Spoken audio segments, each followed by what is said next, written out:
포스코DX는 지난해 배터리 테마주로 엮이며 주가 급등 수혜를 입은 대표적인 기업 중 하나입니다.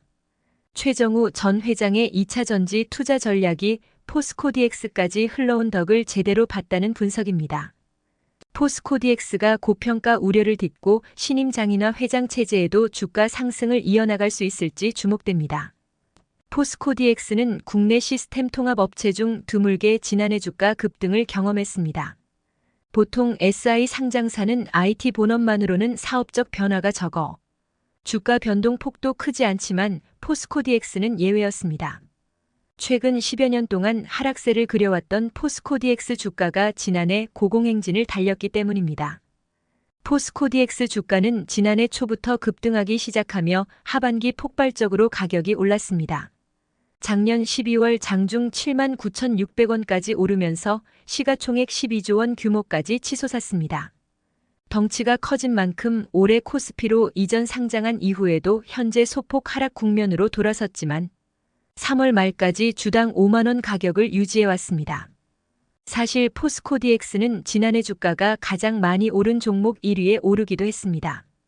작년 초 6,250원으로 시작한 주가는 마지막 거래일인 12월 28일 74,200원으로 마감했습니다. 1년 만에 11배에 해당하는 1087.2%가 뛴 셈입니다.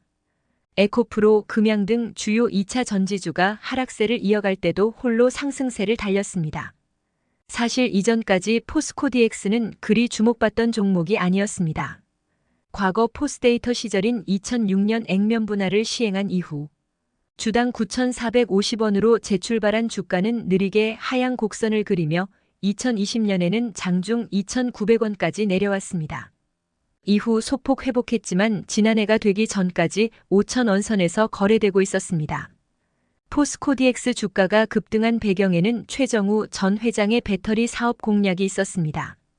기존 철강 중심에서 2차 전지 소재 사업 확장을 강조하며 전폭적인 투자에 나섰기 때문인데요. 최 전 회장은 중장기 성장 전략을 내세워 2차 전지 소재 사업 경쟁력을 강화하고 수소 사업 시장 개화에 맞춰 조기에 사업 역량을 확보하겠다는 목표였습니다. 포스코가 2차 전지 사업을 주축으로 친환경 미래 소재 기업으로의 변신을 꾀하겠다는 일념이었습니다. 최 전 회장은 포스코그룹이 오는 2030년까지 양극재, 음극재, 리튬, 니켈 등 생산을 대폭 늘리고 판매까지 가능한 체제를 구축해 2차 전지 소재 사업에서만 매출액 41조 원, 에비타 11조 원 이상의 성과를 내겠다는 목표를 제시했습니다. 현재 포스코DX의 시총은 약 7조 원 규모로 코스피 50위권에서 오르내리고 있습니다. 지난해 결산 기준 주가 수익 비율은 122.78배에 달했습니다. 코스피 50위 내에서 PER이 100배 이상인 기업은 포스코DX의 계열사이자 그룹 2차 전지, 핵심 포스코퓨처엠과 코프로머티, HD 현대중공업, 두산에너빌리티 등 정도만 손에 꼽힙니다. 포스코DX가 과도하게 고평가를 받고 있다는 뜻입니다.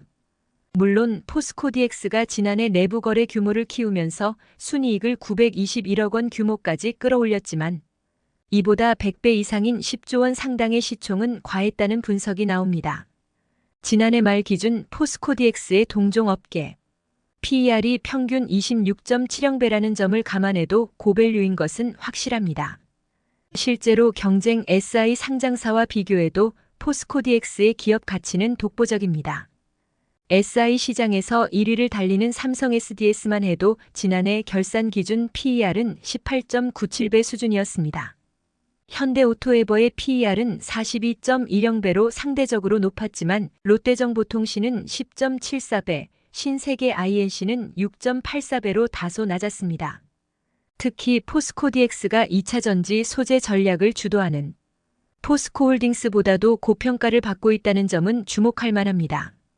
마찬가지로 주가가 급등한 포스코홀딩스도 지난해 1월 20만 원대에서 7월 장중 76만 원을 넘으며 시총이 60조 원에 올랐지만 지난해 말 기준 PER은 24.88배로 포스코DX의 5분의 1 수준에 그쳤습니다. 현재 증권업계도 포스코DX의 주가 향방을 예의주시하고 있습니다. 2차 전지 종목에 대한 거품론이 끊임없이 제기되고 있기 때문입니다. 2차전지 관련주 광풍이 계속되면서 산업 변화에 따라 언제라도 거품이 사그라들지 모른다는 우려입니다. 일각에선 배터리 관련 투자 과열을 지난 2018년 바이오 광풍 때와 비교하기도 합니다. 배터리 광풍이 꺼질 무렵 바이오 열풍 흐름처럼 포스코 DX 주가도 빠질 수 있다는 지적입니다. 실제 국내 증시에 바이오 열풍이 불면서 지난 2017년 3월 8만 원에서 9만 원대를 오가던 셀트리온이 2018년 36만 원대를 기록하기도 했습니다. 하지만 거품은 빠지고 주가는 제자리를 찾아갔습니다. 현재 셀트리온은 17만 원대로 내려왔습니다. 최근 포스코그룹 내부 변화도 변수 중 하나입니다. 2차전지 사업에 열을 올렸던 최정우 전 회장이 사면임 계획을 철회하고 물러나면서 혼란기를 보내고 최근 장이나 신임 회장이 취임했습니다. 장 회장은 대표적인 철강맨으로 본업 철강을 공고히 하겠다는 의사를 밝힌 상태입니다. 2차전지 사업도 병행하지만 철강에 우선순위를 둘 것으로 관측되고 있습니다. 특히 최근의 주가 부진은 눈여겨볼 만한 지점입니다. 장이나 회장이 공식 취임한 지난달 21일 기점으로 포스코 DX는 한 번 빼고 상승으로 종가 마감한 적이 없습니다. 장 회장이 내정됐던 지난 2월 8일만 해도 6만 원이 넘던 주가는 5일 장중 44,300원까지 내려가며 2달 만에 25% 이상 빠졌습니다.